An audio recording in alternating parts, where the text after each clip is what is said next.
Hello, everybody. David Shuster here. President Trump's press secretary Karoline Leavitt is now getting fact-checked by Fox News over President Trump's cave-in the trade war. On the White House driveway, Leavitt spoke about Trump's 90-day pause on most tariffs and accused journalists of being ignorant and naive. Many of you in the media clearly missed the art of the deal. You clearly failed to see what President Trump is doing here. But what Trump is doing, according to Fox News, is backing down and folding. Here's Fox Business correspondent Charles Gasparino. I want to tell you right now that Donald Trump outsmarted the world. Trust me, I'm an American, I support my president, but that's not really what happened here from what I understand. What happened in the bond market overnight, the spike in yields on the 30-year and the 10-year bond, which showed that people were dumping our bonds. And who are those people dumping our bonds? Japan, the biggest holder of bonds, was selling bonds. That's what I'm getting from some very big money managers. China, maybe to some extent, but it was largely Japan and others. If you have a mass sale of bonds, that means people are losing confidence in the U.S. economy, on the ability to do deals with us. And from what I understand, this is what forced the hand of this 90-day reprieve. Back to Levitt. She claimed that Trump handled the trade war masterfully. And as proof, she pointed to dozens of countries that have called the Trump White House looking to make a deal. The entire world is calling the United States of America, not China, because they need our markets, they need our consumers, and they need this president in the Oval Office to talk to them. But as Gasparino pointed out, talk is all that has happened so far. We have no deals, right? There's nobody that is really there saying this is what we're going to do. And they paused it anyway. We finally have a president here at the White House who is playing the long game, who is doing what is right for the American worker and our industries here at home. And he has put together a fantastic team in Secretary Bessent, Secretary Lustnick, the entire trade team who will be focusing on negotiating these good deals to put the American workers first. But make no mistake about it, you cannot divorce this decision right here from what happened last night, which was, people focus on the stock market all the time. It's the bond market and the sort of lending markets that's the plumbing of the economy. And those markets were imploding last night. And that's why we have a 90-day freeze. Let's see if those markets improve. Someone told me we had a decent treasury auction today. But if you can't sell your treasuries, guys, and people are unloading your treasuries, like Japan, which is, I believe, the largest foreign holder after China. Just to be clear, there was an auction that just happened a few moments ago that Bessent just referenced, and it was a healthy auction, Charlie. Well, that's what I'm saying. Okay. Right? So we got a good, healthy auction on some of this stuff. But be real clear, there were problems in the plumbings of the market. And from what I understand, and I'm talking to sophisticated, I'm not talking to some guy at trading off his Robinhood account. I'm talking to major hedge fund players who deal with the White House, who deal with Bessent. And Bessent knows this. He told the president this. Yeah. We have a real problem with plumbing. And if we have a problem with plumbing, it's game over. Karoline Leavitt has been undercut and humiliated by Fox News before. Earlier this year, Fox anchor Jackie Heinrich pushed Leavitt on Donald Trump's assertion that U.S. automakers love his tariffs.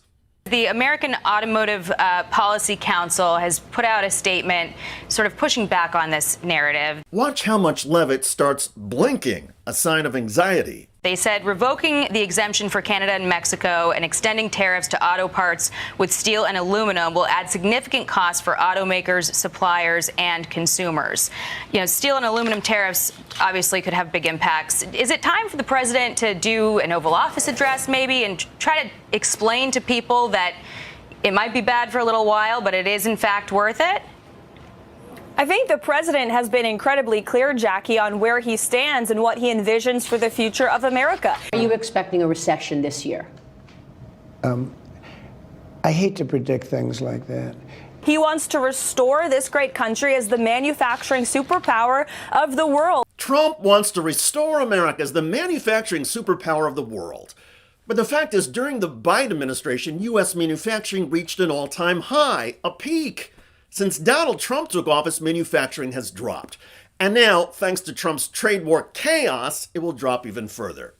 You see, one of the strategies the Trump White House was banking on was that because of tariffs, companies overseas would suddenly move their factories and production to the United States, where it would be cheaper and easier to sell to the U.S. market. But such a move is costly, and few companies are going to actually risk those costs if they think that tariffs might be paused or scrapped. And now, Donald Trump has proven that point. By pausing the tariffs and downsizing them for many countries, there's no longer a reason for overseas businesses to invest in a U.S. move. They don't need to spend that money since tariffs will not be permanent or as severe as Donald Trump first announced. In other words, President Trump has torpedoed his own strategy, as warped as it was in the first place. Around the globe, the biggest economic complaint about Donald Trump is that he's so reckless and unstable that the United States government and all trade deals under Trump's leadership cannot be trusted. Trump's word cannot be trusted. And now, Donald Trump has established once again that his critics are correct. And all Karoline Leavitt can do is try to lie and spin. But even conservative media on Fox News is fact-checking Leavitt and calling her out. By the way, Karoline Leavitt is now getting blasted for tanking stock markets the other day merely by talking about them. Keep an eye on the Fox News stock ticker. Countries are falling over themselves to reform their unfair trade practices and free open their markets to our country. Why? Because these countries greatly respect President Trump in the sheer power of the American market. These countries realize they've gotten filthy rich over the past few decades by imposing substantial tariffs on American-made products and ridiculous non-monetary barriers to block out American industry. The jig is up.